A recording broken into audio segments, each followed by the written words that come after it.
Hello दोस्तों, ये हमारा वीडियो है। वीडियो को आप ले सकते हैं, हमें कोई समस्या नहीं है। नॉवेल ऑफ किंग चैनल को सब्सक्राइब करें, लाइक, शेयर और ज्यादा से ज्यादा कमेंट करना। आज हम आपको एक नई और रोमांचक कहानी सुनाने जा रहे हैं, बिलियनियर बॉय 2। चलिए शुरू करते हैं। इस वजह से मिस्टर दीवान को लग रहा था कि वह इस मामले को संभाल लेंगे, और जिस हिसाब से रेहान कह रहा था, अगर सच में उसने पूरी कंपनी में यह ईमेल भेज दी, मिस्टर दीवान के लिए काफी मुश्किल हो जाएगा।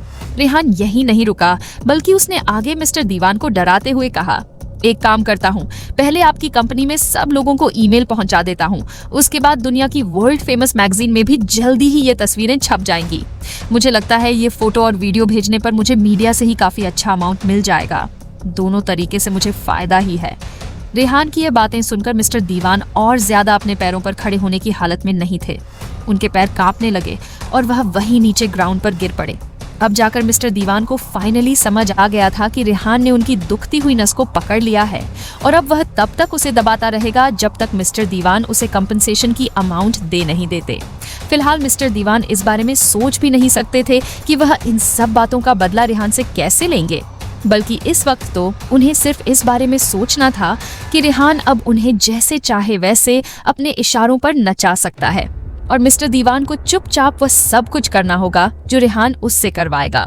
मिस्टर दीवान इस वक्त इतना ज्यादा डर गए थे कि उन्होंने रेहान से लड़खड़ा हुई जुबान में पूछा, तुम आखिर मुझसे चाहते क्या हो? मिस्टर दीवान का यह सवाल सुनकर रेहान ने चढ़ते हुए कहा, मैं आपको कितनी बार एक ही एक बात बताऊं? मैं आपसे पहले ही कह चुका हूं कि आप लोगों की वजह से मुझे $1 बिलियन का नुकसान हुआ है, और मैं ये कंपनसेशन की अमाउंट हर हाल में लेकर रहूंगा। रेहान की बात सुनकर मिस्टर दीवान ने अपने सिर को पकड़ते हुए बहुत ही हेल्पलेस होते हुए कहा, मेरे पास इतना पैसा नहीं। वैसे तो मिस्टर दीवाना वर्मा ग्रुप ऑफ कंपनीज के एग्जीक्यूटिव डायरेक्टर थे, और उनके पास उनके नाम से बहुत सारा पैसा भी था, पर उन्होंने सारे पैसे को बहुत सारी फिक्स्ड एसेट और अलग अलग तरह के इन्वेस्टमेंट में इन्वेस्ट किया हुआ था। अगर कोई ऑर्डिनरी इंसान होता तो उसके लिए शायद रेहान की कंपनसेशन वाली अमाउंट सुनकर हैरान होना जायज बात थी, पर मिस्टर दीवान जैसे लोगों के लिए यह कोई बहुत बड़ी बात नहीं थी। पर यह बात भी सच है कि मिस्टर दीवान इतने कम टाइम में एक साथ इतना सारा पैसा कैश में नहीं ला सकते थे, और सबसे बड़ी बात तो यह थी कि मिस्टर दीवान किसी भी हाल में रेहान को यह पैसा नहीं देना चाहते थे। इसीलिए उन्होंने रेहान से यह बात कही थी, क्योंकि उन्हें लग रहा था कि शायद वह किसी और तरीके से रेहान से इस मामले को डील कर लेंगे। पर रेहान भी काफी पक्का बिजनेसमैन था, और उसे अच्छे से पता था कि मिस्टर दीवान के हाथों से इतनी बड़ी अमाउंट निकालना मजाक की बात नहीं होगी। इसलिए रेहान ने इस तरह से घेरा था कि मिस्टर दीवान को किसी भी तरह से नेगोशिएशन का कोई भी तरीका दिखाई नहीं दे रहा था। मिस्टर दीवान की बात सुनकर रेहान ने उन्हें बहुत ही कोल्ड एक्सप्रेशन देते हुए कहा, मैं तुम्हें 3 घंटे देता हूँ। अगर मुझे मेरे पैसे नहीं मिले तो मैं 1 मिनट भी और इंतजार नहीं करूंगा, और तुम्हारी फोटो और वीडियो को तुम्हारी कंपनी के एक एक मेंबर को भेज दूंगा। और इतना कहकर रेहान ने बिना मिस्टर दीवान के जवाब का इंतजार करें तुरंत फोन रख दिया। अगले ही पल में दीवान पूरी तरह से अपने आप को टूटा हुआ महसूस कर रहे थे। उनके शरीर में जितना भी दम था, सब मिलकर भी उन्हें ताकत नहीं दे पा रहे थे, और अगले ही पल मिस्टर दीवान के हाथ में जो फोन था वह जमीन पर गिर गया। मिस्टर दीवान की हालत एकदम से कमजोर हो गई, और उनके दिल में एक के बाद एक बुरे ख्याल आने लगे। मिस्टर दीवान को खुद पर ही हैरानी हो रही थी कि आखिर उन्होंने रेहान की धमकी को चुपचाप सुन तो लिया, और क्यों उसे कुछ कहा नहीं। इस वक्त रेहान उन्हें किसी राक्षस से कम नजर नहीं आ रहा था। मिस्टर दीवान को इस हालत में देखकर उनके बगल में खड़ा हुआ उनका असिस्टेंट उनकी मदद तो करना चाहता था, पर उसे भी लग रहा था कि मिस्टर दीवान इस वक्त वही काट रहे हैं जो उन्होंने इतने लंबे टाइम तक बोया था। और असिस्टेंट को तो यह भी लगता है कि मिस्टर दीवान के साथ जो आज हो रहा था वो बहुत टाइम पहले हो जाना चाहिए था, क्योंकि ऐसे दीवान ने कभी भी अपने आसपास के लोगों को इज्जत नहीं दी और हमेशा उनके साथ बदतमीजी की। हालांकि अब उनकी हालत ऐसी हो चुकी थी कि कोई उन्हें पूछने वाला नहीं था। सिर्फ मिस्टर दीवान के पर्सनल असिस्टेंट को ही नहीं, बल्कि इस घर में काम करने वाले हर एक सर्वेंट को लगता था कि मिस्टर दीवान जैसा इंसान इस दुनिया में रहने के लायक ही नहीं है, क्योंकि वह अपने आप में एक वाहियात और घटिया इंसान है, जिसे इंसानों की कैटेगरी में गिनना भी अपने आप में शर्म की बात थी। भले ही इन सब लोगों के मन में जो भी चल रहा हो, वह अपनी नौकरी बचाने के लिए फिलहाल असिस्टेंट को इस तरह दिखाना पड़ रहा था जैसे उसे मिस्टर दीवान की बहुत ज्यादा चिंता है। और यही एक्टिंग करते हुए असिस्टेंट ने दीवान से कहा, डायरेक्टर आपको क्या लगता है अब हमें क्या करना चाहिए? रेहान की बात सुनकर मिस्टर दीवान का दिमाग तो पूरी तरह से सुनना पड़ गया था, और उनके दिमाग में इस वक्त कोई भी अच्छा ख्याल नहीं आ रहा। इसीलिए उन्होंने अपने असिस्टेंट से पूछा, तुम्हें क्या लगता है मुझे अब क्या करना चाहिए? ये सवाल सुनकर असिस्टेंट ने धीरे से कहा, मेरे हिसाब से हमें कंपनसेशन के 9 बिलियन रुपए उस आदमी को दे देनी चाहिए, क्योंकि जैसा वह कह रहा है अगर हमने उसे पैसे दे दिए तो हम इस मुसीबत से निकल। असिस्टेंट अपनी बात पूरी कर पाता उससे पहले ही मिस्टर दीवान जोर जोर से हंसने लगे और इस वक्त वह किसी पागल की तरह लग रहे थे। मिस्टर दीवान ने हंसते हुए अपने असिस्टेंट से कहा, मैं अपनी किस्मत को लात मारकर इतना बड़ा पैसा कैसे दे सकता हूँ? तुम्हारे लिए यह सब कुछ कहना आसान है, पर इतनी बड़ी अमाउंट देना मैं कभी बर्दाश्त नहीं कर सकता। मैंने यह पैसा बहुत मेहनत से कमाया है और वह सारा पैसा मेरा है और इस पैसे को कोई भी मुझसे दूर नहीं लेकर जा सकता है। मिस्टर दीवान की बात सुनकर असिस्टेंट 1 मिनट के लिए तो एकदम हैरान रह गया। उसे अपने सामने बैठे हुए अपने बॉस पर दया आ रही थी।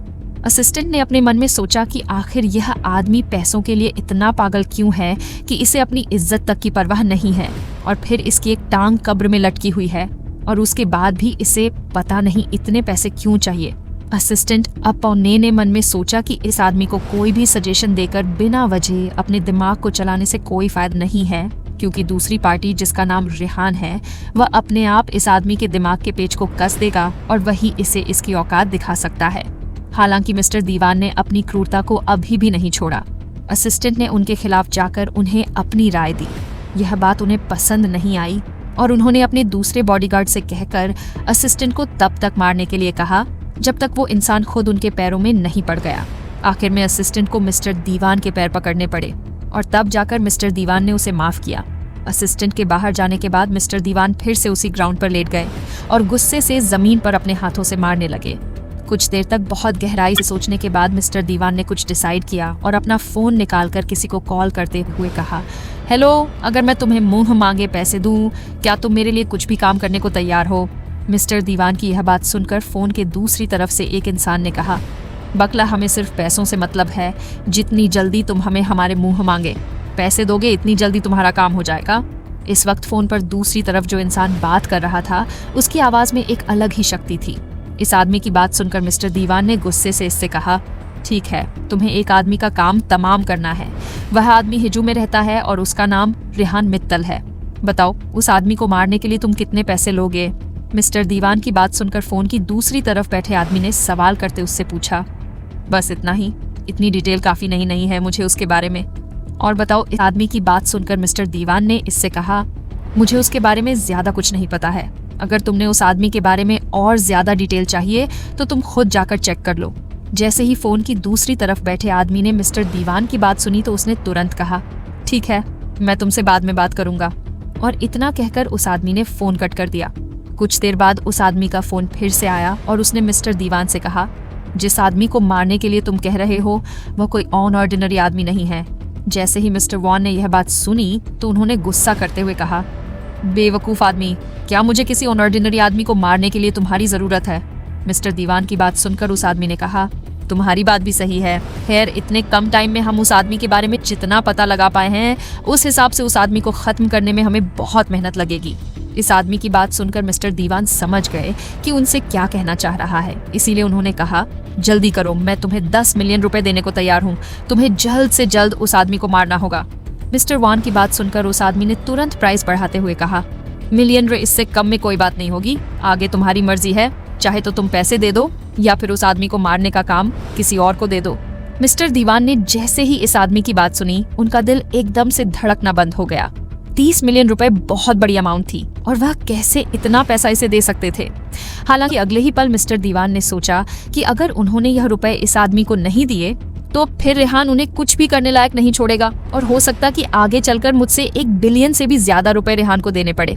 यही सोचकर मिस्टर दीवान ने डिसाइड किया कि 1 बिलियन रुपए के मुकाबले 30 मिलियन रुपए अभी भी बहुत फायदे वाली बात है। कुछ सोचकर मिस्टर दीवान ने उस आदमी से कहा, ठीक है, मैं तुम्हें यह पैसे देने को तैयार हूँ, पर मेरी एक शर्त है, तुम्हें यह काम 3 घंटे के अंदर अंदर करना होगा।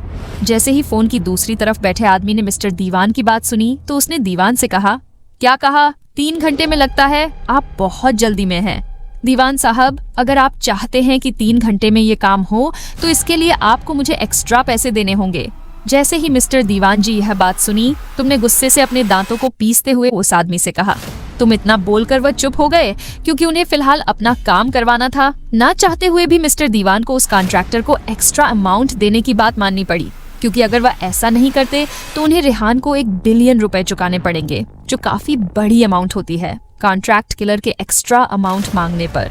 एक बार तो मिस्टर दीवान को बहुत गुस्सा आया, पर फिर उन्होंने खुद को शांत करते हुए कहा, ठीक है, मैं तुम्हें पैसे दे दूंगा, पर तुम्हें मेरे काम को हर हाल में अंजाम देना है। मिस्टर दीवान की बात सुनकर कॉन्ट्रैक्ट किलर ने हंसते हुए कहा, आप चिंता मत कीजिए सर, हम लोग हमेशा पक्का काम करते हैं। अब आप फोन रखिए ताकि मैं अपने काम को अंजाम दे सकूं। इतना कहकर उस कॉन्ट्रैक्टर ने ही खुद ही फोन काट दिया। वहीं दूसरी तरफ मिस्टर दीवान उस आदमी से बात कर वहीं नीचे फ्लोर पर बैठ गए और उसके बाद लगातार जोर जोर से हंसने लगे और हंसते हुए खुद से ही बोले, रेहान मित्तल, तुम मुझे डरा रहे थे ना, अब मैं देखता हूँ कि तुम मुझसे पैसे कैसे लेते हो। मैं तुम्हें एक फूटी कौड़ी नहीं दूंगा और मुझसे पैसे लेने की तुम्हारी ख्वाहिश अधूरी रह जाएगी। मिस्टर दीवान ने अभी अभी जिस आदमी से कांटेक्ट किया था, वह आदमी एक अंडरग्राउंड ऑर्गेनाइजेशन का कॉन्ट्रैक्ट किला था। इस ऑर्गेनाइजेशन की सबसे अजीब बात यह थी कि यह ऑर्गेनाइजेशन बहुत ज्यादा मिस्टीरियस था और इसमें काम करने वाले लोगों की पहचान काफी दूर दूर तक फैली हुई थी। लगभग पूरी दुनिया में इस ऑर्गेनाइजेशन के लिए काम करने वाले लोग फैले हुए थे और जैसे ही कोई भी इन लोगों को इनकी मुंह मांगी रकम देता था तो ये लोग तुरंत अपने कसम की डिमांड को पूरा कर देते थे और उसके लिए कोई भी काम करने को तैयार हो जाते थे। हालांकि ऑर्डिनरी लोग कभी भी इन लोगों से कांटेक्ट नहीं कर सकते थे। जिन लोगों के पास बहुत ज्यादा पैसा था और जो अपर क्लास लोगों में शामिल थे, वही लोग इन लोगों से कांटेक्ट कर पाते थे। वैसे तो मिस्टर दीवान वर्मा ग्रुप और कंपनीज के एग्जीक्यूटिव डायरेक्टर थे और इनकी पोजीशन काफी बड़ी थी, पर फिर भी इतना पैसा होने के बावजूद इस जगह पर भी यह अपना बिजनेस माइंड यूज करने से बाज नहीं आ रहे थे। मिस्टर दीवान किसी भी हालत में रेहान के सामने झुकना नहीं चाहते थे, इसीलिए उन्होंने इलीगल तरीके से रेहान को मरवाने की ही सुपारी दे दी। वहीं दूसरी तरफ ऐसा नहीं था कि रेहान को नहीं पता था कि मिस्टर दीवान ऐसा ही कोई कदम उठाएंगे। रेहान को इस आदमी से यही उम्मीद थी, फिर भी रेहान को इन सब से कोई फर्क नहीं पड़ता था, क्योंकि उसके पास हजारों की तादाद में टाइगर सिक्योरिटी गार्ड थे जो एक से बढ़कर एक हर काम में माहिर थे और रेहान के लिए पूरी तरह से डेडिकेटेड भी थे। इस बात से कोई फर्क नहीं पड़ता कि रेहान को मारने के लिए मिस्टर दीवान ने कितने लोगों को भेजा था, क्योंकि चाहे एक 7,000 लोग आ जाएं, पर उनमें से कोई भी बिना रेहान की मर्जी के जिंदा वापस नहीं जा सकता था। इन सब से अलग जिस ऑर्गेनाइजेशन को मिस्टर दीवान ने रेहान को मारने की सुपारी दी थी, उस ऑर्गेनाइजेशन ने अपना काम ऑपरेट करना शुरू कर दिया था। जैसे ही मिस्टर दीवान ने इन लोगों के अकाउंट में पैसे भेजे, तो अगले पपल वेरिफिकेशन होने के बाद यह सब लोग अपने प्लान को एग्जीक्यूट करने के लिए अपने अपने काम पर लग गए। इस ऑर्गेनाइजेशन का काम करने का तरीका बहुत ही अलग था, क्योंकि इन लोगों के आदमी पूरी दुनिया में फैले हुए थे, इसीलिए यह सब लोग इंटेलिजेंस के थ्रू अपना काम करते थे और जिस भी इंसान को इन्हें मारना होता था, उसे यह लोग पूरी इन्वेस्टिगेशन करने के बाद ही मारते थे। फिर भी जैसे ही इन लोगों की इन्वेस्टिगेशन टीम ने रेहान के बारे में इंफॉर्मेशन निकाली, तो ये सब लोग रेहान की इंफॉर्मेशन जानकर एकदम से दंग रह गए। वहां बैठे हुए जितने भी लोग इस वक्त अपने ऑफिस में इस इंफॉर्मेशन को देख रहे थे, उन सब लोगों के हाथ पैर कांपने शुरू हो गए। बॉस, ये लड़का कोई आम आदमी नहीं है, तुम लोगों का दिमाग खराब हो गया है क्या? किसमें इतनी हिम्मत आ गई है जो ने बड़े आदमी को मारने के बारे में सोच रहा है? बॉस, ये कोई वर्मा ग्रुप ऑफ कंपनीज का एग्जीक्यूटिव डायरेक्टर है, उसी ने हमें इस आदमी को मारने के लिए कहा है। क्या तुम लोग हमारे काम करने का तरीका भूल गए हो? और है कौन यह वर्मा ग्रुप ऑफ कंपनीज का एग्जीक्यूटिव डायरेक्टर? दीवान, तुम लोगों की हिम्मत कैसे हुई बिना पूरी इन्वेस्टिगेशन करें इतने बड़े मिशन को एक्सेप्ट करने की? तुम लोग अपने ही बॉस पर अटैक करने के बारे में सोच रहे हो। अभी तक इस मिशन की खबर पूरे ऑर्गेनाइजेशन को मिल चुकी थी और पूरा ऑर्गेनाइजेशन बहुत ज्यादा पैनिक मोड में आ गया था। इस ऑर्गेनाइजेशन में जो नीचे के लेवल पे लोग काम करते थे, उन्हें रेहान के बारे में नहीं पता था, पर इस ऑर्गेनाइजेशन के हायर एडमिनिस्ट्रेटर को कार्तिक के बारे में अच्छे से पता था। और इसका सबसे बड़ा कारण यह था कि इस पूरे अंडरग्राउंड ऑर्गेनाइजेशन को सीक्रेट तौर पर रेहान के परिवार ने ही स्टेबलाइज किया था। हालांकि फिलहाल ये बताना जरूरी नहीं था कि इस ऑर्गेनाइजेशन को स्टेबलाइज करने के पीछे मित्तल परिवार का क्या कारण था, पर फिलहाल अगर अब भी की सिचुएशन के बारे में देखा जाए तो इस मिशन को एक्सेप्ट कर कि इन सब लोगों ने अपने ऊपर बहुत बड़ी मुसीबत खड़ी कर ली थी। ये ऑर्गेनाइजेशन काफी टाइम से मित्तल परिवार के लिए एक सबऑर्डिनेट ऑर्गेनाइजेशन के तौर पर काम कर रहा था और अब इन लोगों ने वाकई में इतनी हिम्मत दिखा दी थी कि यह अपने ही बॉस के परिवार के एक सदस्य रेहान को मारने की सुपारी ले रहे थे। लगता है इन लोगों को यह गलतफहमी हो गई है कि यह लोग ज्यादा लंबे टाइम तक जिएंगे, इसीलिए इस तरह की हरकत करने की इन लोगों ने हिमाकत की थी। अभी के अभी इस मिशन को कैंसिल करो। पर बॉस हम लोगों ने पहले ही पैसे एक्सेप्ट कर लिए हैं और अगर देखा जाए तो हमारे इस ऑर्गेनाइजेशन के रूल के हिसाब से अगर हमने एक बार पैसे एक्सेप्ट कर लिए तो उसके बाद हमें उस मिशन को पूरा करना ही होगा। अगर हम लोग इस तरह से पैसे उन्हें वापस कर देंगे तो क्या आपको नहीं लगता कि इसका असर हमारे ऑर्गेनाइजेशन की रेपुटेशन पर पड़ेगा? हाँ बॉस, मुझे भी यही लगता है। हम लोग शुरू से ही इसी कॉन्सेप्ट को फॉलो करते आ रहे हैं। क्या इस तरह एकदम से हमारे ही बनाए नियमों को बदलना? क्या तुम सब लोग पागल हो गए हो? क्या तुम लोगों को समझ नहीं आ रहा है कि यहाँ पर ये सब कुछ क्या हो रहा है? कोई हमारे ही बॉस को मारने के लिए हमें पैसे दे रहा है और तुम लोगों को ऑर्गेनाइजेशन की रेपुटेशन की पड़ी है। क्या तुम लोगों के पास खुद का दिमाग नहीं है? मुझे लगता है हम लोगों को सोच समझकर इन दोनों चीज के बीच में बैलेंस करना होगा, क्योंकि जितना मुझे पता है वह आदमी दीवान इस मामले को इतनी आसानी से नहीं जाने देगा। अगर उस आदमी में हमारे बॉस को मारने की सुपारी देने की हिम्मत है तो फिर वो कुछ भी कर सकता है। क्यों ना हम इस मैटर को बहुत होशियारी से सेटल करें। शायद तुम सही कह रहे हो। पहले हम लोग ये पता लगाते हैं कि उस दीवान और हमारे बॉस के बीच में किस बात को लेकर प्रॉब्लम चल रही है। हमें तुरंत रिएक्ट नहीं करना चाहिए, क्योंकि मुझे लगता है कि अगर हम लोगों ने कोई भी जल्दबाजी की तो इस वजह से हमारे बॉस का प्लान खराब हो सकता है। आप सही कह रहे हैं। बस पहले हम लोग इस मामले को इन्वेस्टिगेट करते हैं।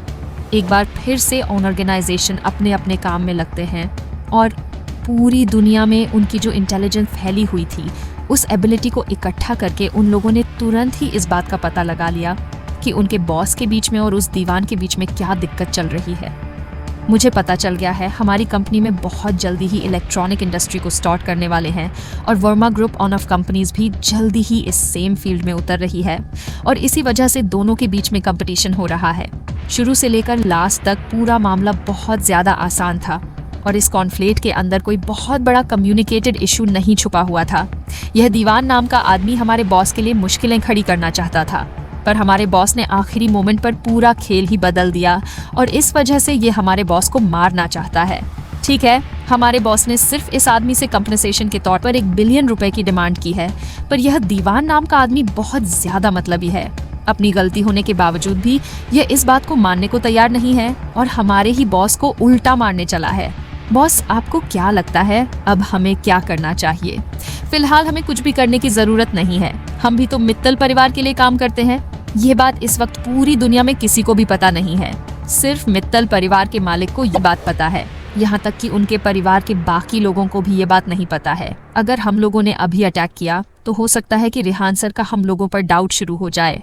अगर ऐसा हुआ तो बॉस हमें जिंदा नहीं छोड़ेंगे, पर बॉस हम लोग उस दीवान को इस तरह से रेहान सर की जिंदगी के साथ खेलने भी तो नहीं दे सकते ना। क्या कहा वह और हमारे बॉस की जिंदगी के साथ खेलेगा? वह क्या कर सकता है और औकात ही क्या है उसकी? हमारे बॉस के सामने तुम देख लेना, जल्दी ही उसकी हालत हमारे बॉस इतनी खराब कर देंगे कि वह ना घर का रहेगा और ना घाट का। एक काम करो, पैसे लौटा दो और हम लोग फिलहाल किसी के लिए कोई एक्शन नहीं लेंगे। चुपचाप इस खेल को शांति से देखेंगे। हाँ, अगर हमारे मना करने के बाद उस दीवान ने किसी और ऑर्गेनाइजेशन से कांटेक्ट किया तो हम लोग उसे ऐसा करने से रोकेंगे और बाकी सब कुछ हमारे बॉस पर छोड़ देंगे। आप सही कह रहे हैं बॉस, हम ऐसा ही करेंगे।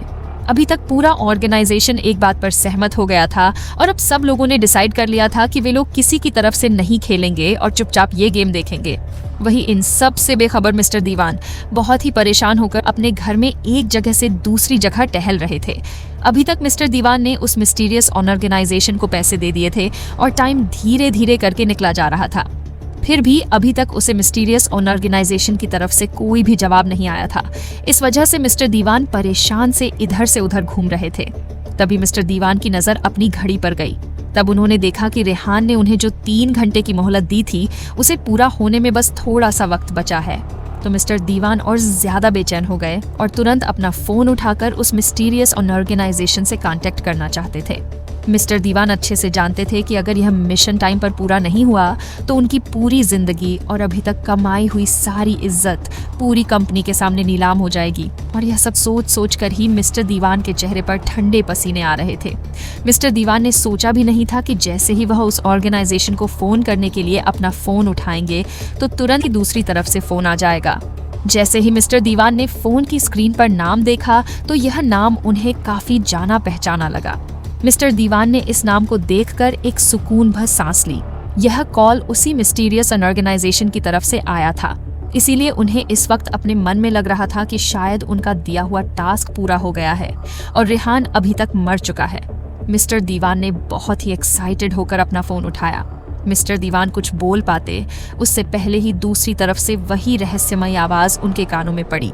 मिस्टर दीवान, हम लोग आपके दिए हुए 4 मिलियन रुपए वापस कर रहे हैं। हम आपका यह मिशन अब कंप्लीट नहीं कर पाएंगे।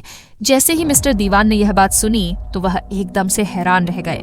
उन्होंने एकदम सरप्राइज होते हुए सवालिया लहजे में पूछा, क्या यह आप लोग क्या कह रहे हैं? आपने ही मुझसे कहा था ना कि आप लोग हर हाल में अपना मिशन पूरा करते हैं, तो अब क्या हो गया? एक बार पैसे एक्सेप्ट करने के बाद आप लोग इसे वापस क्यों कर रहे हैं? जैसे ही मिस्टर दीवान ने उस मिस्टीरियस ऑर्गेनाइजेशन की बात सुनी तो वह एकदम हैरान रह गए, क्योंकि उन्होंने पूरी उम्मीद की थी कि यह लोग उनका काम कर देंगे और अब तो रेहान के दिए हुए टाइम को पूरा होने में भी बहुत कम वक्त बचा था। मिस्टर दीवान की बात सुनकर उस मिस्टीरियस ऑर्गेनाइजेशन के आदमी ने उनसे कहा, पहले हमने पैसे लिए थे, तब हम लोगों ने इसके बारे में पूरी इन्वेस्टिगेशन नहीं की थी, पर आपसे पैसे लेने के बाद जब हम लोगों ने मिशन को अंजाम देने के लिए बाकी इन्फॉर्मेशन जुटाई तो हमें पता चला कि रेहान मित्तल को डराया धमकाया नहीं जा सकता। आपके लिए अच्छा यही होगा कि आप उनकी रिक्वेस्ट को मान ले और उन्हें 1 बिलियन रुपए कंपनसेशन के तौर पर दे दे। जैसे ही मिस्टर दीवान ने ये बात सुनी तो वह एकदम से हैरान रह गए। तुम कहना क्या चाहते हो? और अभी अभी तूने जो मुझसे कहा उसका क्या मतलब था? मिस्टर दीवान की बात सुनकर फोन के दूसरी तरफ बैठे उस आदमी ने हमसे कहा, मुझे जो कहना था मैंने कह दिया, बाकी आप खुद समझदार हैं और आपको पता होना चाहिए कि आपकी अपनी जिंदगी कितनी चलती है। बजाय 1 बिलियन रुपए के अपना ख्याल रखिए। इतना कहकर उस आदमी ने फोन काट दिया। वहीं दूसरी तरफ मिस्टर दीवान अभी तक खोए हुए थे और उनके सेंसेस काम नहीं कर रहे थे। मिस्टर दीवान ने खुद से ही बात करते हुए कहा, इन लोगों में भी उस रेहान मित्तल पर अटैक करने की हिम्मत नहीं है। आखिर ये रेहान मित्तल है कौन, क्या पहचान है? इसकी अपने आप से बात करते करते ही अचानक मिस्टर दीवान ने देखा कि उनका पूरा शरीर ठंडे पसीने में भर गया है। अब उन्हें भी लग रहा था कि शायद उन्होंने कुछ गलत कर दिया है। हो सकता है कि उन्होंने खुद अपनी ही मौत को दावत दे दिया हो। मिस्टर दीवान के दिमाग में एक एक करके रेहान की बातें घूमने लगी। सिर्फ 1 दिन पहले ही रेहान ने अपने लोगों को भेजकर उनकी भतीजी को उसके ही घर से किडनैप करवा दिया था और उनके अपने घर में घुसकर उनकी पर्सनल लाइफ को पूरी तरह से फोन में कैप्चर कर लिया था। रेहान की इतनी हिम्मत ही यह बताने के लिए काफी थी कि वह वाकई में वो कोई आम आदमी नहीं होगी। जरूर कोई पावरफुल आइडेंटिटी इस आदमी की है जिसके बारे में किसी को नहीं पता है। मिस्टर दीवान अपने आप में ही सोचने लगे कि अगर यह पता लगने के बाद भी कि रेहान कोई आम आदमी नहीं है और कोई छोटा मोटा बिजनेसमैन नहीं है, अभी भी वे रेहान से लड़ने की सोचते हैं, तो उनसे बड़ा बेवकूफ शायद इस दुनिया में कोई नहीं होगा। भले ही मिस्टर दीवान को अभी तक रेहान की असली पहचान नहीं पता हो, पर उन्हें इतना समझ आ गया था कि अगर इतना बड़ा सीक्रेट ऑर्गेनाइजेशन भी रेहान पर अटैक करने की हिम्मत नहीं कर रहा है तो इसका मतलब साफ साफ है कि रेहान जरूर कोई बहुत ही पहुंची हुई चीज है जिससे डरना जरूरी है। मिस्टर दीवान को अब धीरे धीरे अपनी की हुई गलती पर काफी ज्यादा अफसोस हो रहा था। उन्होंने अपने मन में सोचा कि आखिर उन्हें बिना वजह रेहान को धमकाने की या परेशान करने की क्या जरूरत थी। अब उनकी खुद की जिंदगी डेंजर में आ गई है। मिस्टर दीवान अपनी सोच में खोए हुए थे कि तभी उनका फोन रिंग करने लगा। लगातार फोन के रिंग करने की आवाज सुनकर मिस्टर दीवान एकदम से डर गए। कुछ अनहोनी होने का डर था और यह डर इतना बढ़ गया कि मिस्टर दीवान से सिर से लेकर पैर तक पूरी तरह से पसीना पसीना हो गए। उन्हें तो ऐसा लग रहा था जैसे उनके शरीर से आत्मा बाहर निकल गई हो।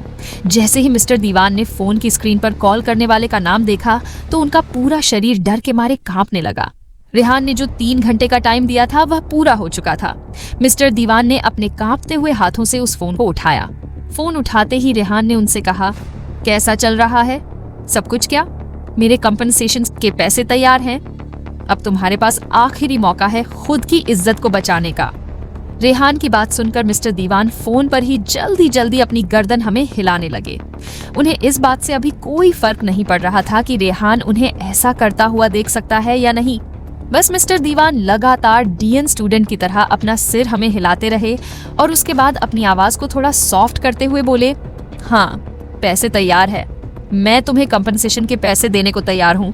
बस तुम मेरे फोटो और वीडियो एक्सपोज मत करना, तुम्हें तुम्हारे पूरे पैसे मिल जाएंगे। मैं जानता हूँ कि मैं गलत था। मिस्टर दीवान की यह सारी बातें सुनकर रेहान को हंसी आ गई और उसने हंसते हुए कहा, हाँ हाँ, तुम्हें नहीं लगता कि ये सब कुछ बहुत पहले खत्म हो चुका होता? अगर तुमने पहले ही इस बात का एहसास कर लिया होता कि इन सब ने तुम्हारी क्या हालत कर दी थी। तुम्हारी वजह से मैं बिना वजह परेशान हुआ और यह बात मुझे बिल्कुल भी पसंद नहीं आ रही है। जल्दी करो, मेरे अकाउंट में पैसे ट्रांसफर करो। रेहान की बात सुनकर मिस्टर दीवान ने जल्दी से उससे कहा, ओके ओके, मैं करता हूँ। मिस्टर दीवान को इस वक्त सिर्फ अपनी जिंदगी की परवाह थी और इसीलिए उन्होंने तुरंत पैसे देने की बात एक्सेप्ट कर ली। जल्दी ही 1 अरब रुपए रेहान के अकाउंट में ट्रांसफर कर दिए गए। मिस्टर दीवान ने वापस रेहान को फोन करते हुए कहा, तुमने जैसे कहा था वैसे पूरे पैसे ट्रांसफर हो चुके हैं, वह मेरे फोटो और वीडियोस। मिस्टर दीवान का सवाल सुनकर रेहान ने उनसे कहा, उसकी चिंता तुम मत करो, मैं इन सारे वीडियो और फोटो को कॉन्फिडेंशियल रखूंगा। रेहान की बात सुनकर मिस्टर दीवान ने नर्वस होते हुए कहा, पर तुमने कहा था कि पैसे मिलने के बाद तुम इन सब फोटो और वीडियो को डिलीट कर दोगे। मिस्टर मी दीवान को इस बात का डर लग रहा था कि कहीं पैसे लेने के बाद भी रेहान ये सारे फोटो और वीडियो मीडिया में एक्सपोज ना कर दे। अभी तक मिस्टर दीवान के पास जितने भी पैसे थे वह सब जा चुके थे और अगर अब ये फोटो और वीडियो वायरल हो गई तो उनकी पोजीशन भी चली जाएगी और उनके हाथ में कुछ भी नहीं बचेगा। मिस्टर दीवान की बात सुनकर रेहान ने अपनी कड़क आवाज में कहा, तुम्हें उसकी चिंता करने की जरूरत नहीं है। मैंने जो एक बार कह दिया उस बात से मैं पीछे नहीं हटूंगा।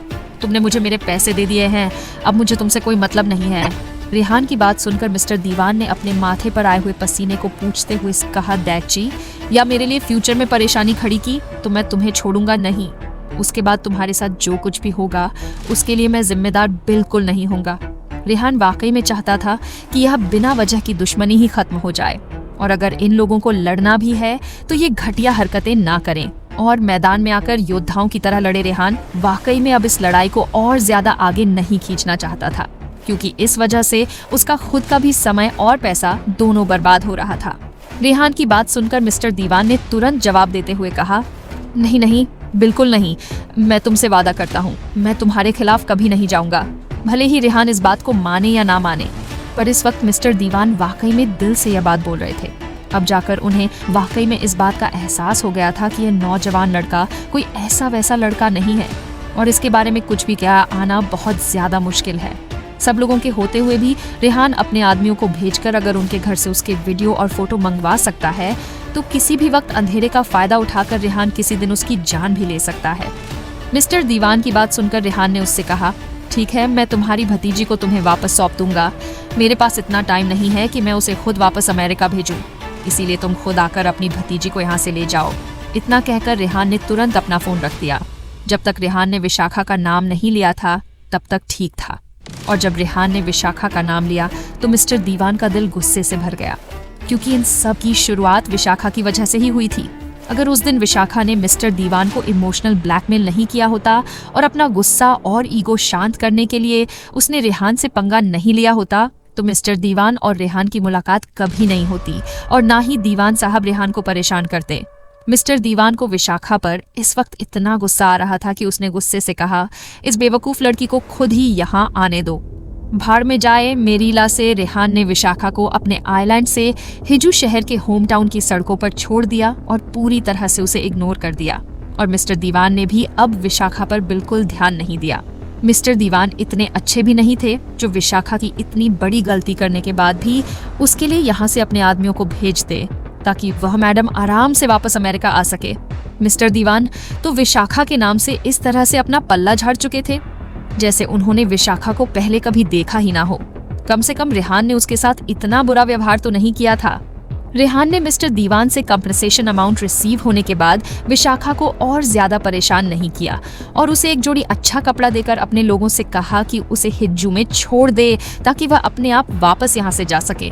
वहीं दूसरी तरफ जब विशाखा ने देखा कि रेहान उसे बिना कुछ करे यहाँ से जाने दे रहा है तो वह मन ही मन में बहुत ज्यादा खुश हो गई और उसे लगने लगा कि उसके अंकल वाकई में उसकी बहुत परवाह करते हैं और इसीलिए उन्होंने रेहान को इतने रुपए देकर उसे बचाया है।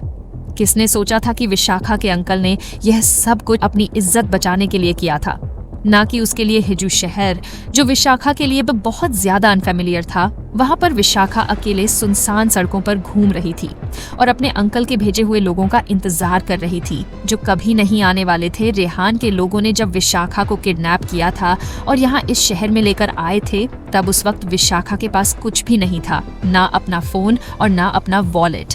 विशाखा यहाँ पर बस एक जोड़ी कपड़े में आई थी। विशाखा जो अब यहाँ से जा रही थी, तो इस वक्त भी उसके पास इतने पैसे नहीं थे कि वह खुद से वापस अमेरिका जा सके, और इसी वजह से वह इस वक्त इस शहर की सुनसान सड़कों पर अकेली घूम रही थी। विशाखा इस वक्त खाली हाथ भूखे पेट इधर उधर अपनी नजरें घुमा रही थी। इस वक्त उसके पास उसका आइडेंटिटी कार्ड तक नहीं था जिससे उसकी शिनाख्त हो सके। इस वक्त विशाखा से कुछ दूरी पर खड़े एक भिखारी के पास कम से कम एक टूटा हुआ कटोरा और एक लकड़ी तो थी जिसके सहारे वह अपना पेट भर सकता था। विशाखा को इतना टाइम हो गया था इंतजार करते हुए, पर अभी तक कोई नहीं आया था। पर फिर भी उसने उम्मीद नहीं हारी। उसे वाकई में लग रहा था कि उसके अंकल उसे रिसीव करने के लिए जरूर किसी न किसी को भेजेंगे। लगभग 1 दिन और 1 रात गुजर चुकी थी और अभी भी विशाखा भूख पेट इस शहर की गलियों में घूम रही थी, और अब धीरे धीरे उसकी हालत खराब होने लगी थी। ठंड की वजह से उसे धीरे धीरे बुखार आने लगा था, और उसका दिल जो अभी तक कई उम्मीदों से भरा हुआ था, वह भी अपनी सारी उम्मीदें छोड़ चुका था।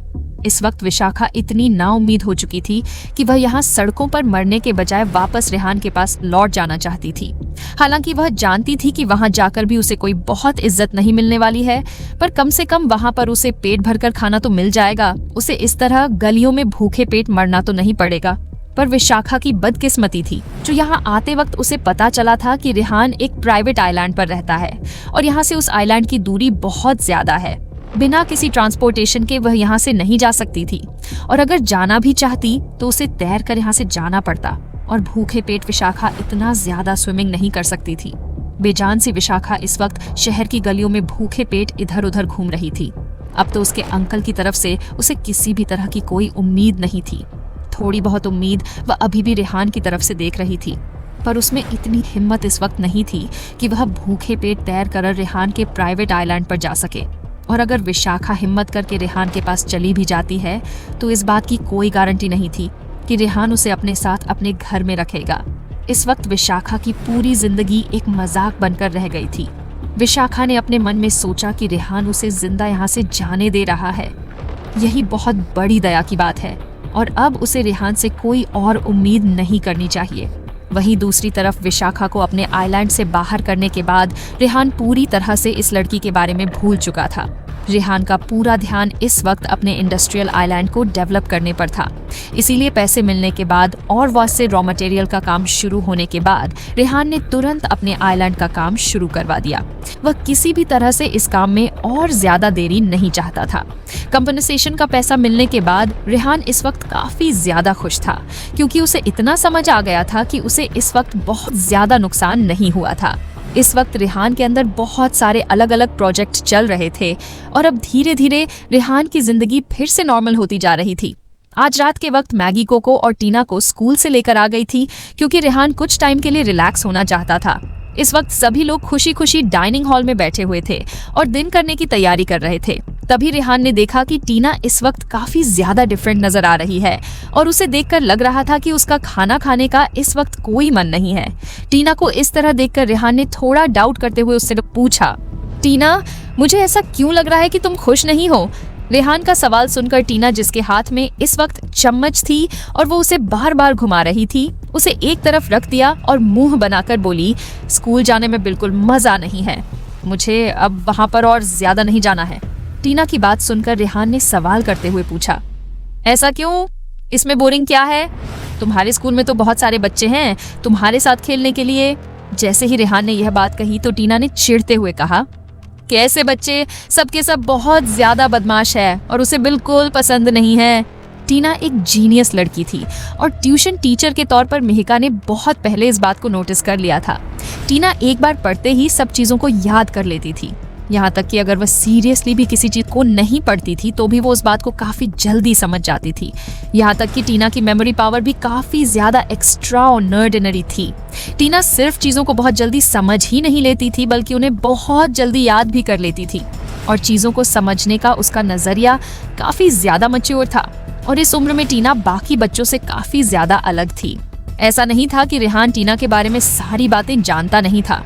इनफैक्ट रेहान तो शुरुआत में टीना को 6th स्टैंडर्ड में डालना चाहता था, पर मिहिका ने ही रेहान को रोक दिया था, ये कहकर कि टीना की एज के अकॉर्डिंग उसे इस वक्त 5th स्टैंडर्ड में होना चाहिए। रेहान नहीं चाहता था कि टीना का डेवलपमेंट बाकी बच्चों से अलग तरह से हो और टीना ज्यादा ग्रेड जंप करके अपनी उम्र के बच्चों के बजाय ज्यादा उम्र के बच्चों के साथ क्लास में बैठे और उसके माइंड का डेवलपमेंट कम तरह से हो। हालांकि स्कूल में एडमिशन के वक्त उसकी परफॉर्मेंस देखकर और उसका इंटरव्यू लेकर उसकी क्लास टीचर ने उसे 2 ग्रेड जंप करवाकर 7th स्टैंडर्ड में डलवा दिया था ताकि टीना जल्दी चीजों को कवर कर सके। टीना के कम एज के होने की वजह से कई बार उसके क्लास के बच्चे उसके साथ खेलने से भी मना कर देते थे और उसे बच्चा समझकर हर चीज से नेट कर देते थे। इस वक्त टीना के साथ स्कूल में ऐसा ही हो रहा था। उसकी क्लास के बच्चे उसके साथ नहीं खेलते थे और इसका कारण यह नहीं था कि बाकी बच्चे टीना को बच्ची समझकर उसके साथ खेलने से मना कर रहे थे, बल्कि टीना ही उन लोगों को अपने से कम समझती थी और उन लोगों के साथ खेलना पसंद नहीं करती थी। रेहान को शुरू में टीना के लिए चिंता हो रही थी, पर अब टीना की वजह से बाकी बच्चों के लिए चिंता हो रही थी। टीना की इस तरह की हरकतें देखकर रेहान को समझ नहीं आ रहा था कि वह इस सिचुएशन को किस तरह से संभाले। उसने कुछ सोचते हुए टीना से कहा, तुम्हें पता भी है तुम्हारी उम्र क्या है और तुम वाकई उन बच्चों को चाइल्ड कह रही हो। रेहान की बात सुनकर टीना ने मुंह में बड़बड़ा हुए कहा, आपको तो हमेशा उनकी साइड लेनी होती है भैया, उन लोगों की वजह से मैं उन सबके साथ खेल भी नहीं पाती। टीना ने काफी धीरे बोला था, पर रेहान को सुन गया था और इसीलिए उसने कुछ देर सोचा और फिर टीना से कहा, मुझे लगता है कि तुम्हारी सिचुएशन को समझने के लिए मुझे तुम्हारे स्कूल जाना होगा और तुम्हारी टीचर से बात करनी होगी। रेहान की बात सुनकर टीना एक्साइटेड हो गई और खुश होते हुए बोली, हाँ भैया, यही अच्छा रहेगा कि आप खुद ही मेरी मदद उस स्कूल से बाहर निकलने में कर दीजिए और बाकी अगर थोड़ा बहुत काम मुझे करना पड़ा तो मैं खुद ही कर लूंगी, आप उसकी चिंता मत करना। जैसे ही रेहान ने टीना की बात सुनी तो वह एकदम हैरान हो गया। तुझे समझ नहीं आ रहा था कि यह 10 साल की लड़की अपने दिमाग में हर वक्त क्या सोचती रहती है। रेहान ने हंसते हुए उससे कहा, दिन में सपने देखना बंद करो तुम और मैं, कोई तुम्हें उस स्कूल से निकालने नहीं जा रहा हूँ, चुपचाप अपना खाना खाओ। अगले दिन सुबह सुबह रेहान खुद कोको और टीना को स्कूल छोड़ने के लिए गया। टीना को उसकी क्लास में भेजने के बाद रेहान ने उसकी क्लास टीचर को ढूंढा। रेहान ने देखा कि उसकी क्लास टीचर वहीं से जा रही है तो उसने तुरंत उस क्लास टीचर को रोक लिया। टीना की क्लास टीचर एक मिडिल एज की खूबसूरत लेडी थी जिसका नाम हिमांशी था। हिमांशी की क्वालिफिकेशन आउटस्टैंडिंग थी और उसने अपनी पढ़ाई बहुत ही अच्छी कॉलेज से पूरी की थी। और सबसे बड़ी बात तो यह थी कि जितने भी स्टूडेंट को पहले हिमांशी ने पढ़ाया था वह सब लोग अब काफी अच्छी पोजीशन पर पहुंच चुके थे। रेहान के रोकने पर हिमांशी रुक गई और उसे ग्रीट करते हुए बोली, हेलो मिस्टर रेहान, टीना को छोड़ने के लिए आप आज पर्सनली यहाँ पर आए हैं। टीचर की बात सुनकर रेहान ने उनसे कहा, हेलो मैडम, एक्चुअली आज मैं यहाँ पर पर्सनली इसीलिए आया हूँ ताकि मैं यह जान सकूं कि टीना की पढ़ाई की सिचुएशन यहाँ पर कैसी है।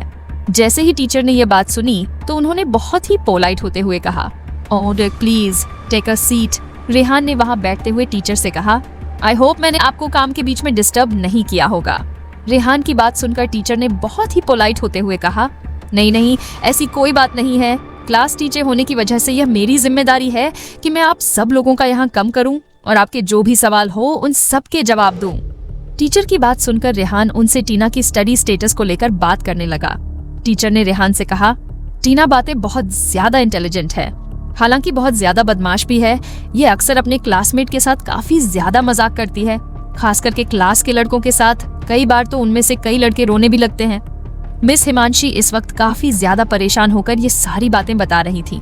कुछ टाइम पहले मेहिका ने भी रेहान को टीना के बारे में यही सब बातें कही।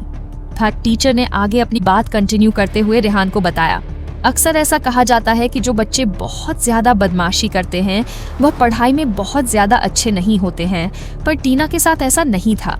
टीना बहुत ज्यादा मस्ती करती थी और साथ ही साथ बहुत ज्यादा इंटेलिजेंट भी थी और क्लास में ऐसा कोई नहीं था जो पढ़ाई के मामले में उसके साथ बराबरी कर सके। टीना अपनी क्लास में बाकी बच्चों से 2 साल छोटी थी और इस वजह से उसे बाकी बच्चों से डरना चाहिए था, पर क्लास में इसका उल्टा हो रहा था। सब बच्चे उससे डरते थे और वह सभी बच्चों की क्वीन बनी हुई थी। क्लास में ऐसा कोई नहीं था जो उससे पंगा लेने के बारे में सोच भी सके। अगर रेहान आज टीना के बारे में बात करने खुद यहाँ पर नहीं आता तो क्लास टीचर होने की वजह से मिस हिमांशी खुद ही किसी दिन रेहान के घर जाने के बारे में सोच रही थी ताकि रेहान से टीना के बारे में बात कर सके। क्लास टीचर ने डिसाइड कर लिया था कि अगर टीना इसी तरह की हरकतें करती रही और नहीं सुधरी तो उसे इस क्लास से निकाल दिया जाएगा। जैसे ही रेहान ने टीना के बारे में और उसकी आदतों के बारे में उसकी क्लास टीचर से उसकी कंप्लेंट सुनी तो उसके भी सिर दर्द होने लगा। उसने बिल्कुल उम्मीद नहीं की थी कि टीना यहाँ पर ये सारी हरकतें करती होगी और अपने क्लासमेट के साथ इस तरह का रवैया रखती होगी। हालांकि एक चीज अभी भी काफी अच्छी हो रही थी कि टीना यहाँ पर किसी और बच्चे से परेशान नहीं थी और कोई भी बच्चा उसे परेशान करने के बारे में नहीं सोच सकता था। शुरुआत में रेहान को इसी बात की चिंता थी जो अब दूर हो गई थी। कुछ सोचकर रेहान ने टीचर से पूछा, अगर ऐसी बात है तो क्या आप उसे एक ग्रेड और जंप करने दे सकती हैं? रेहान की बात सुनकर टीचर ने हैरान होते हुए कहा, एक और जंप? टीना को पहले ही आपने 2 क्लास जंप करवा दिया है। हाँ, मैं मानती हूँ कि टीना अगर एक और क्लास जंप कर लेती है तो भी कोई प्रॉब्लम नहीं होगी क्योंकि वो स्टडीज में काफी अच्छी है, पर मुझे लगता है कि इससे उसकी एज में और क्लास के स्टैंडर्ड में काफी ज्यादा डिफरेंस आ जाएगा। टीचर की बात सुनकर रेहान ने उनसे कहा, अगर फिलहाल देखा जाए तो टीना के लिए खुद को कंट्रोल करना काफी ज्यादा डिफिकल्ट है क्योंकि उसे अपने लेवल के बच्चे चाहिए। रेहान का सवाल सुनकर टीना की क्लास टीचर ने सुझाव देते हुए कहा, इस तरह क्लास जंप करना कोई सही से नहीं है। बच्चों के लिए पढ़ाई जरूरी है, पर उतना ही जरूरी उनके लिए अपने क्लासमेट के साथ घुलना मिलना और अपने साथ पढ़ने वाले बच्चों को अपना दोस्त बनाना भी जरूरी है। अगर बच्चों के बीच में एज डिफरेंस बहुत ज्यादा होता है तो यह जनरेशन गैप बन जाता है और मुझे नहीं लगता कि इस मामले को हम इस तरह से सॉल्व कर सकते हैं। टीचर की बात सुनकर रेहान ने उनसे सवाल करते हुए कहा, तो अब हम लोगों को क्या करना चाहिए? यह सवाल सुनकर टीचर ने रेहान से कहा, फिलहाल के लिए यह मेरे लिए भी एक हेडेक है। मुझे लगता है कि हम लोगों को आराम आराम से चीजों को साथ लेते हुए आगे बढ़ना चाहिए और थोड़ा सा सब्र रखना चाहिए आपको और मुझे। हम दोनों को मिलकर थोड़ा सब्र रखते हुए टीना को इन सब चीजों के बारे में दिखाना होगा। अगर हम लोग अभी से उसके ऊपर ध्यान देंगे तो वह जल्दी ही सब कुछ सीख जाएगी। कुछ सोचकर रेहान ने टीचर से कहा, टीना के पास स्कूल से फ्री होने के बाद घर पर काफी टाइम रहता है और उस वक्त टीना कोई खास काम नहीं करती है। होमवर्क का काम हम लोग थोड़ा सा मैनेज कर लेंगे। फ्यूचर में उसे होमवर्क कराने के लिए आप अकेले में उसे थोड़ा वक्त दे दीजिए। मैं कोशिश करूंगा कि इसे घर पर और ज्यादा होमवर्क मिले जिससे यह अपनी शैतानियां कम कर पाए। रेहान की बात सुनकर टीचर ने मुस्कुराते हुए कहा, यह किस तरह की मेथड है मिस्टर रेहान? क्या आपको इस बात का डर नहीं लग रहा कि इससे टीना पर बहुत ज्यादा असर पड़ेगा और वह ज्यादा थकी रहने लगेगी? टीचर का सवाल सुनकर रेहान ने ना में अपना सिर हिलाते हुए कहा, असल में टीना की होमवर्क करने की स्पीड काफी ज्यादा फास्ट है। अगर हमने इसे और ज्यादा होमवर्क नहीं दिया तो यह अपना बाकी टाइम इसी तरह की खुराफात करने में लगाएगी। टीना के बारे में जानने के लिए रेहान आज उसके स्कूल आया था और यहाँ आकर उसे टीना की हरकतों के बारे में पता चला जिससे उसने खुद अपना सिर पकड़ लिया। रेहान ने बिल्कुल उम्मीद नहीं की थी कि टीना यहाँ पर बाकी बच्चों को परेशान करती होगी। कुछ सोचकर रेहान ने उसकी क्लास टीचर को सजेस्ट किया कि ना को और ज्यादा होमवर्क दिया जाए जिससे यह ज्यादा बिजी रहे और अपना दिमाग बाकी खाली चीजों में ना लगाए।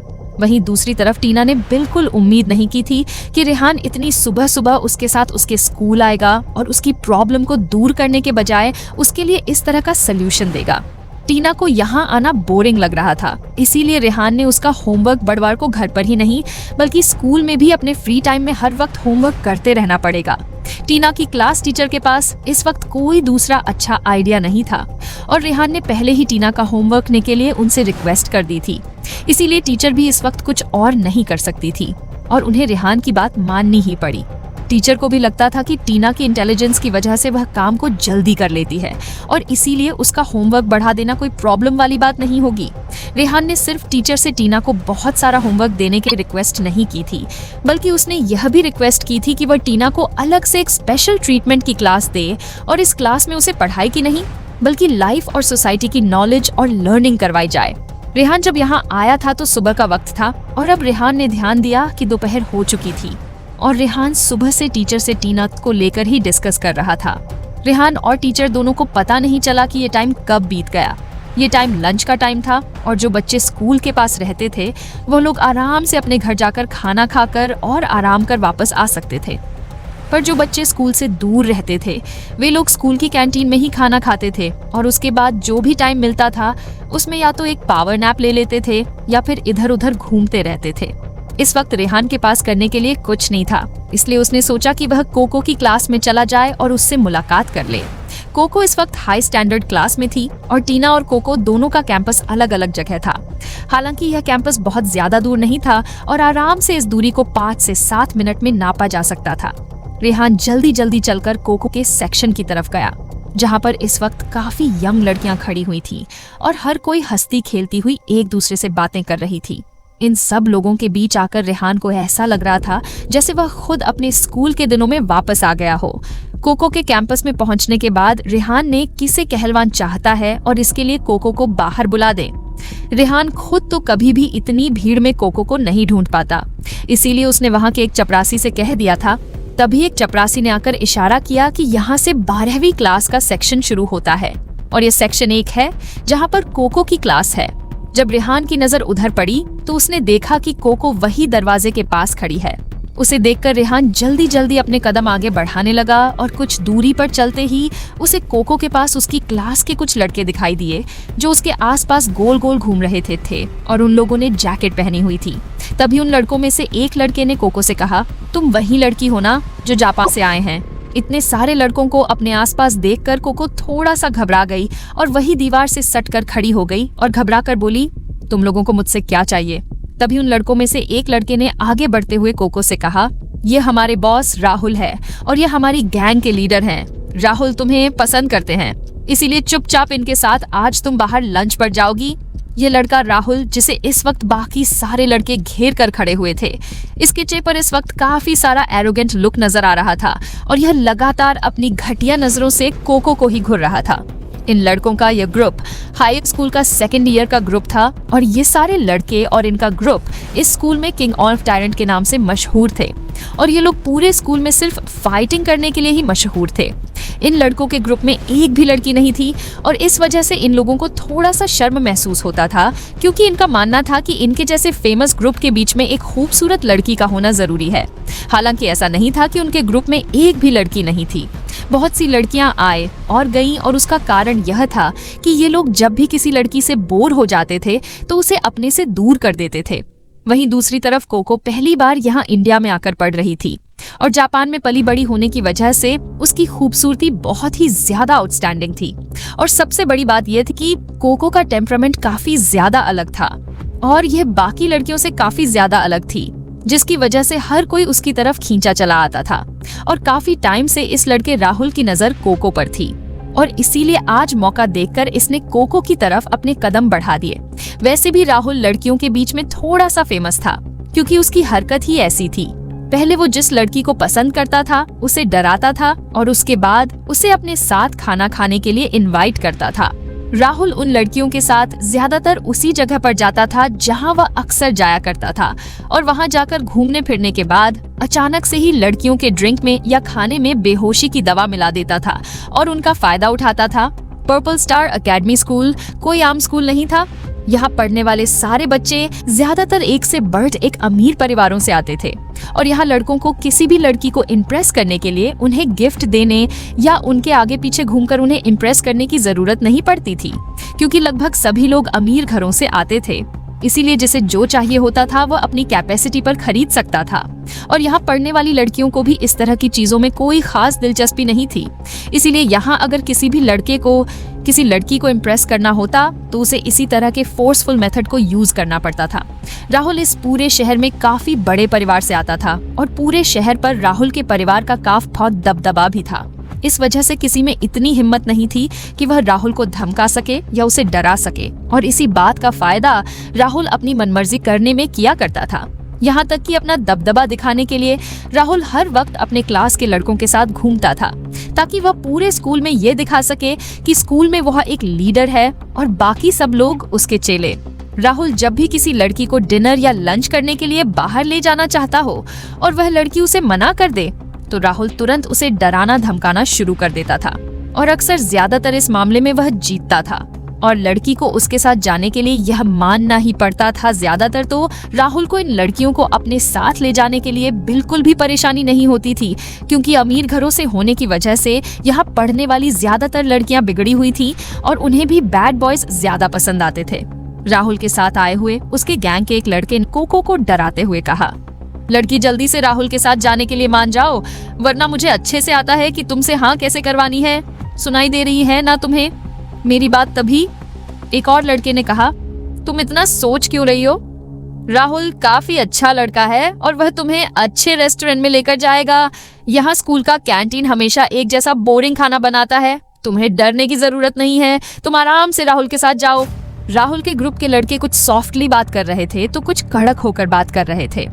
शुरुआत में इन लड़कों को लग रहा था कि बाकी लड़कियों की तरह कोको भी तुरंत मान जाएगी और ज्यादा नखरे नहीं करेगी, पर किसने सोचा था कि कोको बाकी लड़कियों की तरह नहीं है और उसे अच्छे से पता है कि अपने आप को कैसे डिफेंड करना है और कैसे नहीं। कोको जब जापान में थी तो इनसे भी ज्यादा खतरनाक लड़के और ब्लैक यूनिफॉर्म पहने हुए वो ऑर्गेनाइजेशन के लोग उसके पीछे पड़े हुए थे, और तब भी कोको ने खुद को बचाने में अपनी सारी कोशिशें लगा दी थी। वैसे तो कोको इस वक्त थोड़ी सी डरी हुई थी और उसने पहले कभी इस तरह से कॉम्प्रोमाइज नहीं किया था और अभी भी वह कॉम्प्रोमाइज नहीं करना चाहती थी। इसीलिए बहुत ध्यान से वह जिस दीवार के वो सटी हुई थी उससे साइड में होने लगी, जिससे वहां से उसे भागने का मौका मिल जाए।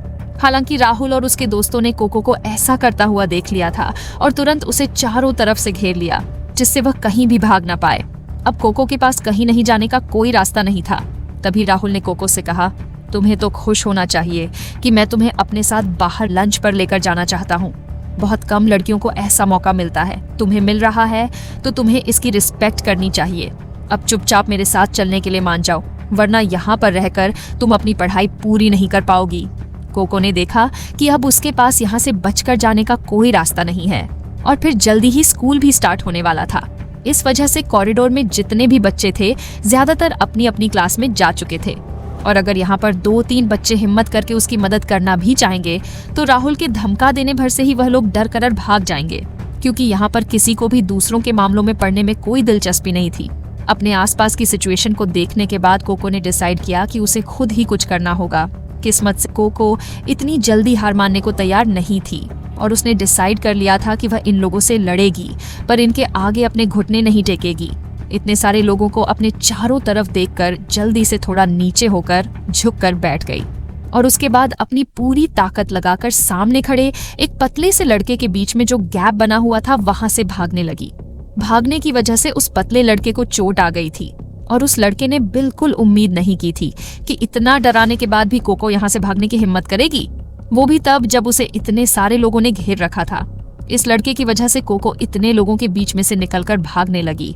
तभी राहुल ने हंसते हुए कहा, ये लड़की काफी तेज है, लाइक हर भागो उसके पीछे और पकड़ कर लाओ। उसे राहुल के ऑर्डर देते ही उसके बाकी साथी कोको को पकड़ने के लिए पूरे कॉरिडोर में उसके पीछे भागते रहे। वही रेहान जो थोड़ी दूरी पर खड़ा था यह सब देखकर थोड़ा सा घबरा गया, क्योंकि इस स्कूल का कॉरिडोर काफी ज्यादा बड़ा था और वह इतनी जल्दी कोको के पास नहीं पहुंच सकता था। और सबसे बड़ी बात यह थी कि कोको जल्दबाजी में गलत डायरेक्शन की तरफ दौड़ रही थी और रेहान उसके अपोजिट साइड में था। इस वजह से उसके और रेहान के बीच का डिस्टेंस और ज्यादा बढ़ गया। स्कूल का इतना बड़ा कॉरिडोर देखकर रेहान ने मन ही मन में कोसते हुए कहा, ओ गॉड, इन लोगों को किसने कहा था इतना बड़ा स्कूल बनाने के लिए? और इतना कहकर रेहान भी कोको के डायरेक्शन की तरफ भागने लगा। जैसे ही रेहान कोको से मिलने पहुंचा तो उसे पता चला कि उसके स्कूल के कुछ लड़के उसे परेशान कर रहे हैं और उसे जबरदस्ती अपने साथ खाना खाने के लिए फोर्स कर रहे हैं। वही कोको राहुल और उसके गैंग की बात नहीं मानना चाहती थी और इसलिए वह उनसे बचकर कॉरिडोर में भागने लगी। आमतौर पर कोको देखने में काफी कमजोर लगती थी, पर इस वक्त भागते हुए वह काफी फुर्ती से भाग रही थी। जो लड़के उसके पीछे उसे पकड़ने के लिए भाग रहे थे वह इतनी कोशिश करने के बाद भी उसे पकड़ नहीं पाए थे। वहीं भागते भागते कोको ने देखा कि कॉरिडोर खत्म होने वाला है और इसके आगे जाने के लिए कोई जगह नहीं है। कोको को जब अपने आसपास और कोई रास्ता नहीं दिखा तो वह वहीं नीचे की तरफ सीढ़ियों से भागने लगी। रेहान जो उसके पीछे पीछे की भाग रहा था वह लगातार उसे आवाज दे रहा था ताकि उसे बता सके कि उसे भागने की जरूरत नहीं है, वह उसके पीछे ही है और उसे इन लड़कों से डरने की कोई जरूरत नहीं है। मगर राहुल के गैंग के लोग लगातार कोको को रुकने के लिए कह रहे थे और उनकी आवाज के सामने रेहान की आवाज दब गई थी। इस वक्त रेहान के पास कोई और ऑप्शन नहीं था, इसलिए वह लगातार इन लोगों का पीछा कर रहा था। लड़की होने की वजह से कोको की बॉडी लड़कों की बजाय ज्यादा फ्लेक्सिबल थी, इसीलिए सीढ़ियों से नीचे जाते वक्त कोको को इस बात का एडवांटेज मिल गया था। कोको की स्पीड इस वक्त काफी ज्यादा तेज थी और इस वजह से राहुल के लोगों और उसके बीच की दूरी लगातार बढ़ती जा रही थी। हालांकि तभी कोको की किस्मत ने उसके साथ धोखा कर दिया और जैसे ही कोको 2 सीढ़ी उतरकर नीचे की तरफ गई तो कोन में उसका ध्यान नहीं गया और वह एक भारी भरकम लड़की से टकरा गई। मोटी लड़की को देखकर लग रहा था कि शायद वह भी नीचे की तरफ ही जा रही थी, पर इन दोनों का ही ध्यान एक दूसरे पर नहीं गया और दोनों एक दूसरे से टकरा गई और एक जोर की आवाज इन दोनों के मुंह से निकला। औच तेज आवाज के साथ अगले ही पल दोनों एक साथ वही नीचे जमीन पर गिर गई। किस्मत से जिस लड़की से कोको टकराई थी वो मोटी थी और जो लड़के कोको का पीछा कर रहे थे उन सब के मुकाबले वो लड़की भारी पड़ रही थी। कोको पतली थी, इस वजह से जब वे दोनों एक दूसरे से टकराई तो एक दूसरे से टकराने की वजह से उनका दबाव एक दूसरे पर ज्यादा नहीं पड़ा और वे दोनों सीढ़ियों से नीचे लुढ़क कर गिरने से बच गईं। शायद इस भागम भाग में कोको की अच्छी किस्मत थी जो वह इस मोटी लड़की से टकराई, वरना अगर यह दोनों ही सीढ़ियों से होते हुए लुढ़क कर नीचे गिर जाती तो इन्हें काफी ज्यादा चोट आ सकती थी।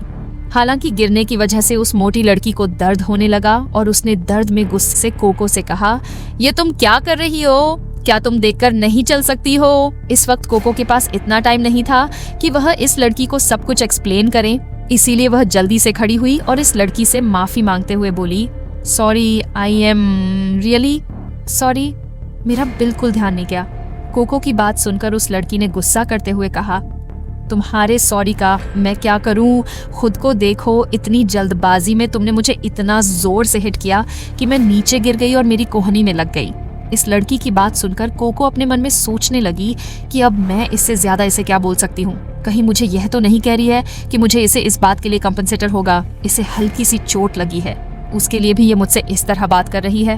कोको घबराए हुए यही सब अपने मन में सोच रही थी कि तभी राहुल और उसके गैंग के लोगों ने फाइनली उसे पकड़ लिया और चारों तरफ से घेर लिया। उन लोगों ने कोको की कॉलर को तेज पकड़ा और उसे खींच कर दीवार से सटा दिया। बहुत ज्यादा तेज भागती हो ना तुम, अब वापस भाग कर दिखाओ। तुम्हारी हिम्मत कैसे हुई मेरे खिलाफ जाकर मुझे तुम्हारे पीछे इतना दूर तक भगाने की? तुमने राहुल को चैलेंज किया है। हम लोगों ने सिर्फ तुमसे खाना खाने के लिए पूछा था और तुम इस तरह से भाग रही थी जैसे हम तुम्हें किडनैप कर रहे हो। इन सब लड़कों ने फिर से कोको को चारों तरफ से घेर लिया था। ये देखकर वह मोटी लड़की जो अभी तक कोको को गुस्से से कुछ भी कहे जा रही थी एकदम से डर गई और डर कर चुप हो गई। उसके मुंह से एक शब्द भी नहीं निकल रहा था। वह धीरे धीरे दीवार से सटकर नीचे की तरफ जाने लगी और फाइनली वहां से भागकर सीढ़ियों से नीचे चली गई। तुम्हें जो करना था तुमने कर लिया। अब चुपचाप राहुल के साथ दिन के लिए बाहर जाओ और आज तुम्हें जाना ही होगा। और अगर तुमने ऐसा नहीं किया तो फिर हम तुम्हारे साथ क्या करेंगे वो तुम देखना। मुझे जाने दो। मैं तुम लोगों को जानती भी नहीं हूँ तो मैं तुम लोगों के साथ बाहर खाना खाने क्यों जाऊंगी? तुम अभी भी बहुत ज्यादा जिद कर रही हो। तुम्हें पता नहीं है कि राहुल स्कूल में कितना ज्यादा पावरफुल लड़का है, फिर भी तुम इसके साथ जाने से मना कर रही हो। आज मैं तुम्हें डिटेल में बताता हूँ। राहुल मेहरा परिवार का बेटा है और पूरे स्कूल में कोई भी इसकी बात ना मानकर अपने लिए मुश्किल खड़ी करने की सोच भी नहीं सकता है। अगर राहुल चाहे तो 2 मिनट में इस स्कूल को आज से ही बंद करवा सकता है और मैं इतनी हिम्मत नहीं है जो इसकी बात ना मानने की गलती करे। इन लोगों की बात सुनकर कोको ने चिल्लाते हुए कहा, कौन है यह? मेरा परिवार और मेरा उससे क्या लेना देना है? मैं किसी को नहीं जानती हूँ और मुझे तुम्हारे साथ कहीं नहीं जाना। अब जाने दो मुझे यहाँ से। हम लोग अपना टाइम और एफर्ट क्यों वेस्ट कर रहे हैं? हमें इसे राहुल को सौंप देना चाहिए, वही इसे सबक सिखाएगा। हाँ, तुमने सही कहा। सिर्फ 2 मिनट के अंदर अंदर राहुल इसे और इसकी अकड़ को सीधा कर देगा और उसके बाद जब तक ये यहाँ रहेगी तब तक हमेशा एक डिंट स्टूडेंट की तरह हमारी सारी बातें मानेगी। राहुल जो साइड में खड़े होकर कोल्ड एक्सप्रेशन के साथ ये सब कुछ देख रहा था, अब धीरे धीरे उसका भी सब्र खत्म होता जा रहा था। आज से पहले एक भी लड़की उसके हाथों से बचकर नहीं गई थी, पर आज कोको से डील करने में उसे काफी मेहनत करनी पड़ रही थी। उसने देखा कि पूरे कॉरिडोर में कोई भी नजर नहीं आ रहा है तो उसने एक सार्कास्टिक स्माइल अपने चेहरे पर लाते हुए कहा, कोई बात नहीं, हमें बाहर जाने की जरूरत नहीं है। हम यहीं पर अपना काम शुरू करते हैं। वैसे भी काफी टाइम से मैंने यहाँ कैंपस में कुछ नया और धमाकेदार नहीं किया है और आज मुझे काफी अच्छा मौका मिल गया है। इतना कहकर राहुल अपने चेहरे पर अजीब से घटा एक्सप्रेशन लिए हुए जैसे ही कोको की तरफ अपने कदम बढ़ाने लगा और उसके कपड़े छूने लगा, तभी एक तेज आवाज उनके कानों में पड़ी। मैं भी देखता हूँ किसमें इतनी हिम्मत है जो इसे हाथ लगाएगा। पीछे से आती हुई इस आवाज में वहां खड़े हुए सब लोगों को एक बार के लिए हैरान कर दिया। इस वक्त पूरा कॉरिडोर खाली था, इसीलिए यहाँ थोड़ी सी भी आवाज होने पर आवाज काफी ज्यादा गूंज रही थी। ये सभी लड़के बहुत बेफिक्र होकर अपनी मनमानी कर रहे थे, इसीलिए एकदम से आवाज आने पर यह सब लोग डर गए। जैसे ही कोको ने रेहान को वहां देखा तो बहुत खुश हो गई। असल में कोको को पता था कि रेहान उससे मिलने के लिए आने वाला है, पर इन लड़कों ने उसे अचानक से इतना परेशान किया कि वह जल्दबाजी में वहां से भागने लगी और भूल गई कि रेहान उसे जल्दी ही मिलने वाले हैं। भागते वक्त कोको के पास इतना टाइम नहीं था कि वह रेहान को कॉल करे और इसीलिए वह बस लगातार बिना सोचे समझे आगे की तरफ भागते जा रही थी। अभी तक रेहान इन लड़कों के बीच पहुंच चुका था। अचानक से अपनी मदद करने के लिए रेहान को यहाँ देखकर कोको को जापान में वह दिन याद आ गया जब लगातार ब्लैक ड्रेस पहने हुए वो लोग उसका पीछा कर रहे थे और कोको घबराई हुई परेशान सी बस लगातार भागे जा रही थी। और तभी अचानक से रेहान वहां आया और उसने कोको को बचा लिया और अपने साथ यहाँ इंडिया ले आया। एक बार के लिए तो राहुल और उसके सारे दोस्त डर गए, पर तभी रेहान को वहां देखकर उन लोग ने हिम्मत दिखाते हुए गुस्से से उस पर चिल्लाना शुरू कर दिया। ओहे हेलो, कौन हो तुम? तुम्हारा यहाँ पर कोई काम नहीं है। जहाँ से आए हो चुपचाप वहीं चले जाओ। कोई ज्यादा हीरो बनने की जरूरत नहीं है। अपने काम से काम रख, ये हमारा मामला है। हम देख लेंगे। राहुल यहाँ पर अपना काम कर रहा है, तुम्हें बीच में आने की कोई जरूरत नहीं है। हाँ, अगर तुम्हें मार खानी है तो तुम आ सकते हो। इतना कहकर ये सारे लड़के रेहान को डराने की कोशिश करने लगे। रेहान की उम्र लगभग 23-24 साल थी। इस वजह से उसे देखकर ऐसा लग रहा था वह कोई स्कूल में नया टीचर आया है। अक्सर बच्चे जब भी कोई गलती करते हैं तो सबसे ज्यादा स्कूल में अपने टीचर से डरते थे, पर यह एक ऐसा स्कूल था जहां अमीर बच्चों में अपने टीचर्स को लेकर कोई डर नहीं था। उन्हें इस बात से कोई फर्क नहीं पड़ रहा था कि रेहान उनका नया स्कूल टीचर भी हो सकता है। अमीर परिवारों के बच्चे होने की वजह से इन लोगों को अपने पैसों और रुतबों का इतना घमंड था कि इन लोगों के लिए टीचर की इज्जत कोई मायने नहीं रखती थी। वहीं दूसरी तरफ आजकल टीचर्स को भी इन अमीर बच्चों से डर लगता था, क्योंकि वाकई में यह बच्चे पूरी तरह से बिगड़े हुए थे और इनके पेरेंट्स भी इन्हें अपनी मनमानी करने से नहीं रोकते थे। इसीलिए स्कूल में टीचर्स का ग्रुप सबसे ज्यादा वीक ग्रुप था। इन टीचर्स को इस बात का भी डर लगा रहता था कि अगर इन बच्चों ने स्कूल में मैनेजमेंट के अंदर शिकायत कर दी तो शायद ये लोग अपनी जॉब को देंगे, और इतने बड़े स्कूल में पढ़ाने के लिए इन्हें काफी अच्छी सैलरी मिलती थी जिसे ये लोग खोना नहीं चाहते थे। और कई बार तो यहाँ पढ़ने वाले बच्चे इतने ज्यादा ऑफेंसिव हो जाते थे कि वो टीचर्स हो फिजिकली हर्ट कर देते थे, और उसके बाद भी उन लोगों को अपनी गलती का कोई एहसास नहीं रहता था। रेहान को अभी भी वहां खड़ा हुआ देखकर राहुल ने बेसब्र और गुस्सा होते हुए कहा, तुम यहाँ नैटी ची हो रहा है, अपनी आंखें और कान खुला रखना अच्छी बात है, पर फिलहाल तुम अपने काम से काम रखो, वरना शायद तुम्हें विश्वास ना हो, पर मैं तुम्हारे साथ कुछ भी कर सकता हूँ, इसलिए बेहतर होगा कि चुपचाप यहाँ से चले जाओ।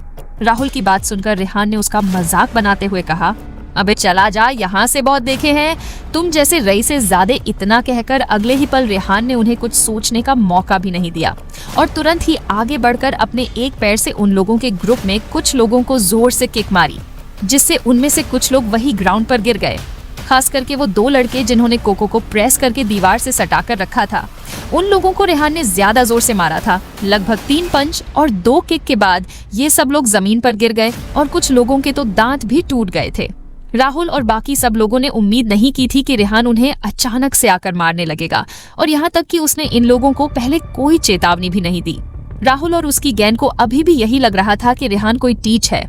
हालांकि आमतौर पर जब भी ऐसी कोई सिचुएशन होती थी तो कोई भी टीचर काफी अजीब सिचुएशन में फंस जाता था। ना ही तो वह इस सिचुएशन को इग्नोर कर पाता था और ना ही इतनी हिम्मत कर पाता था कि इन बच्चों को डराए या धमका। आज राहुल को पता चल रहा था कि वाकई में स्कूल में कोई ऐसा है जो उनसे नहीं डरता है और जिसे किसी बात से कोई फर्क नहीं पड़ता है। इन लोगों से निपटने के बाद रेहान कोको के सामने जाकर खड़ा हो गया और उससे बहुत ही कंसर्न के साथ पूछने लगा, कोको तुम ठीक तो हो ना? इन लोगों ने तुम्हें हर्ट तो नहीं किया? रेहान को अपने सामने खड़ा हुआ देखकर और उसे अपने लिए इतनी चिंता करता हुआ देखकर कोको की आंखें भर आईं और उसने रेहान से कहा, मैं ठीक रेहान, तुम बस अपना ध्यान रखो। क्या राहुल और रेहान की लड़ाई स्टूडेंट्स के बीच तक